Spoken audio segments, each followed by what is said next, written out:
difference between Adam and Christ. The Old आदम और मसीह में क्या अंतर था? Testament is the history of people who followed Adam. पुरानी वाचा ये उनका इतिहास था जो आदम का अनुसरण करते थे, The New Testament is the history of people who followed Jesus. और नई वाचा ये उन लोगों का इतिहास है जो यीशु का अनुसरण करते हैं। I see this one big difference among many other differences. और मैं इन दोनों में ये एक मुख्य अंतर देखता हूँ, जबकि और भी कई अंतर है। Adam committed a sin. He opened his mouth and ate that fruit. आदम ने एक पाप किया, उसने अपने मुंह को खोल के वो फल खाया And he blamed his wife. और उसने अपने पत्नी पर इसके लिए दोष दिया। He couldn't take the blame for his own sin. वो अपने खुद के पाप के लिए दोष नहीं उठा पाया।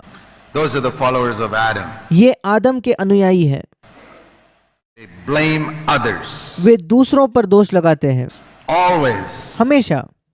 Look what that person did. Look what देखो उस व्यक्ति ने क्या किया, the other person did. Look how देखो उस दूसरे व्यक्ति ने क्या किया, this person treated me. देखो इस व्यक्ति ने मुझसे कैसा बर्ताव किया, What this person is saying about me is all. देखिए वो दूसरा व्यक्ति जो है वो मेरे बारे में क्या कर रहा है, Look at this. Look at that. Look at that. Look at the other thing. उसका दोष है, इसका दोष है, उसे देखो, दूसरी बात को देखो। Of course, I'm holy. और मैं तो, मेरी बात करे तो मैं तो पवित्र हूँ, I'm pure. मैं शुद्ध हूँ। That's Adam. ये आदम है। How is it with Jesus? यीशु की बात कैसे When थी? he hung on the cross, he took the blame 100%. जब वो उस क्रूस पर टंगा हुआ था, उसने 100% उस दोष को लिया, स्वीकार किया। For other people's sins. दूसरों के पाप के लिए उसने खुद दोष उठाया। He never sinned. उसने खुद कभी पाप नहीं किया था। He took the blame for other people's sins. That's उसने दूसरे लोगों के पाप का दोष उठाया। the new covenant. ये है नई वाचा। There was a great saint of God many years ago in Europe called Henry Suso. कई वर्षों पहले यूरोप में परमेश्वर का एक महान संत था जिसका नाम था Henry सूसो। And just to help you get rid of your prejudice, he was a Roman Catholic. और ताकि आपके मन में जो पहले से एक आपने चीज बनाकर रखी है उसको निकालने के लिए मैं बताना चाहता हूँ, ये जो व्यक्ति था वो रोमन कैथलिक था। He was a godly man, वो एक ईश्वरीय व्यक्ति था, godly than many Protestants and charismatics and everybody else. और कई जो प्रोटेस्टेंट लोग हैं और कैरिस्मेटिक लोग हैं, इनसे अन्य लोगों से भी वो ज्यादा ईश्वरीय था। He was a man he was a single man. वो एक उसका विवाह नहीं हुआ था, एक अकेला वो पुरुष था, He wanted to be like Jesus. He और वो यीशु के समान बनना चाहता था। prayed, Lord, make me like you. वो प्रार्थना करता था, प्रभु मुझे तेरे जैसा बना। And he prayed more passionately than many CFC believers to और walk, कई सीएफसी विश्वासियों से ज्यादा तीव्र और उत्साह से वो प्रार्थना करता, to be like Jesus. क्योंकि वो यीशु के समान बनना चाहता था। He was living in a street in one little house, और एक किसी सड़क पर किसी घर में वो रहता था, in an open street where house after house after house और खुली सड़क मतलब एक के बाद एक वहां लोगों के घर थे next to each other. एक दूसरे के बगल में। One day a woman came with a baby in her arms, एक दिन एक स्त्री उसके पास आई और उसके हाथों में एक बच्चा था, knocked at the door. और उसने दरवाजा खटखटाया Henry Suso opened it. और हेनरी सूसो ने दरवाजा खोला। He had never seen this woman in his life. उसने अपने जीवन में उस स्त्री को नहीं देखा था, And she shouted out, "Here is the fruit of your sin." और वो चिल्लाकर कहने लगी, उस सड़क पर जोर से चिल्लाकर कहा, ये तुम्हारे पाप का फल है, And dumped the baby into his hands and went away. और उस बच्चे को हेनरी सूसो के हाथ में थमाते हुए वो वहां से चले गई। You know, she was some prostitute who wanted to get rid of her baby. और वो एक वेश्या थी जिसको जो बच्चा हुआ उस बच्चे से किसी तरीके से वो पीछा छुड़ाना चाहती थी केवल, And thought the best person to dump it on is this saintly man who lives on that road. He will not complain. और उसे लगा सबसे बेहतर जगह जहां इस बच्चे को मैं छोड़कर आ सकती हूँ वो इस संत ईश्वरीय व्यक्ति का घर है, क्योंकि वो कोई शिकायत नहीं करेगा। But everybody in the street heard it. पर उस सड़क में रहने वाले हर एक व्यक्ति ने वो सुना, And they said, "Aha, now we know what this chap has been doing in secret." और तुरंत सब लोगों ने कहा, अच्छा अब पता चला ये व्यक्ति गुप्त में रहस्य में करता क्या है।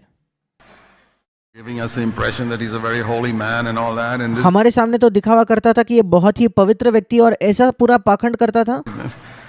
he was shattered. His reputation was gone in a moment. और वो बिल्कुल टूट गया, क्योंकि एक क्षण में उसकी जितनी भी लोकप्रियता थी, लोगों के सामने उसका जो नाम था वो चले गया था। He took that baby and knelt down in his room and said, Lord, you know the truth. I don't even know who this woman is. I've उसने उस बच्चे को लिया, अपने हाथों में लेकर घुटने टेक कर उसने कहा, प्रभु तू जानता है कि मैं तो ये भी नहीं जानता कि ये स्त्री कौन है। never seen her in my life. मैंने अपने जीवन में स्त्री को नहीं देखा है प्रभु। What shall I do? मैं क्या करूं प्रभु। And listen to the word of Jesus. और सुनिए यीशु के शब्द को। Do what I did. प्रभु ने उससे कहा, वही करो जो मैंने किया। Suffer दुख उठाओ, दर्द उठाओ, for the sins of others. दूसरों के पापों के लिए तुम पीड़ा सहो, तुम उसको सहो। What a word. क्या ही अद्भुत शब्द है। Suffer for the sins of others. दूसरों के पापों के लिए पीड़ा उठाओ। By the way, that's a PhD class. Those in second standard, third standard won't understand it. और मैं आपको बताना चाहता हूँ, ये एक पीएचडी कक्षा के पीएचडी के स्तर का एक ये कक्षा है। जो दूसरी तीसरी में बैठे वो इसे नहीं समझ सकते, You won't be tempted like that. और आप ऐसे प्रलोभित नहीं You होंगे। don't get such tough question papers in second standard and third standard. When you get to PhD level, you'll get those things. दूसरे और तीसरी कक्षा में आपको इतने कठिन सवाल नहीं आएंगे आपके पेपर में, ऐसी कठिन प्रश्न पत्रिका नहीं आएगी। जब आप पीएचडी में जाओगे तभी आपको मिलेगा। So don't be afraid that will happen to you next week. और इसलिए ये डर मत रखो कि अगले हफ्ते आपके साथ ऐसा हो सकता है। But I tell you, if you want to get to the PhD level, this is part of the price you may have to pay. पर मैं आपको बताना चाहता हूं कि अगर आप उस पीएचडी के स्तर तक पहुंचना चाहते हो तो संभव है कि ये एक कीमत है जो आपको चुकानी पड़ेगी। Where you get blamed for what somebody else did, and the Lord says, shut your mouth. जहां आप पर दोष दिया जाता है ऐसे किसी काम के लिए जो किसी और व्यक्ति ने किया है, और प्रभु आपको कहता है कि चुप रहो। He was blamed on the cross for other people's sins and he shut his mouth. यीशु मसीह पर दूसरों के पापों के लिए दोष उस क्रूस पर लगाया गया। यीशु पर उसने अपना मुंह बंद रखा, He took it. उसने वो उठा लिया। That's the highest, almost the highest level of becoming like Jesus. Most people don't want to get there. ये यीशु मसीह जैसे बनने का सबसे उच्चतम, सबसे बड़ा स्तर है। अधिकतर लोग तो वहां पहुंचना भी नहीं चाहते, Because they're always justifying themselves. No, I didn't do that and this, that and the other. क्योंकि वे हमेशा अपने आप को धर्मी ठहराते हैं कि नहीं, मैंने ये नहीं किया, मैंने वो नहीं किया। Said about the Pharisees, you are those who justify yourselves before men. और यीशु मसीह ने एक बार फरीसियों के बारे में कहा कि तुम वो हो जो अपने आप को लोगों के सामने धर्मी ठहराते हो, But that is an abomination before God. पर Read परमेश्वर के सामने ये एक घृणित बात है। that in Luke 16:15. आप इसे लूका 16 उसके 15 वचन में पढ़ सकते हो। To justify yourself before men is an abomination to God. मनुष्यों के सामने अपने आप को धर्मी ठहराना या सही ठहराना, ये परमेश्वर के सामने बिल्कुल घृणित है उसकी नजरों में। That's because you want to prove that you're a holy person when you yourself know you're such a rotten old sinner inside. क्योंकि आप इस बात को साबित करना चाहते हो कि आप एक पवित्र व्यक्ति हो, जबकि अंदर से आप एक सड़े हुए पापी हो। Well, he brought up that baby और उस हेनरी सूसो ने उस बच्चे को बड़ा किया as if it was the fruit of his sin. और ऐसा लगता था मानो वो उसी के पाप का नतीजा है वो बच्चा, और उसने उसकी परवरिश की। Brought up that child. And many years later, उस बच्चे की परवरिश करने के बाद, कई वर्षों के बाद, that woman got convicted of her sin वो स्त्री को अपने पाप का एहसास हुआ and came into that same street और उसी सड़क पर वो आई and proclaimed to everybody, और सबके सामने उसने ये कहकर घोषणा की, I had told a lie. मैंने झूठ कहा था, That's not his child. ये उसका बच्चा नहीं है। But God had accomplished in Suso what he wanted. पर हेनरी सूसो के अंदर जो प्रभु चाहता था उसने तो उस काम को पूरा कर दिया। In those years, he had made him like Jesus. उन वर्षों में प्रभु ने हेनरी सूसो को यीशु मसीह के समान बना दिया था, And that had been his prayer और यही उसकी प्रार्थना भी रही थी। before the woman came to his door. वो स्त्री उसके दरवाजे पर आने से पहले यही उसकी प्रार्थना थी, Oh Lord, make me like Jesus. और वो प्रार्थना करता था, हे प्रभु मुझे यीशु के समान बना।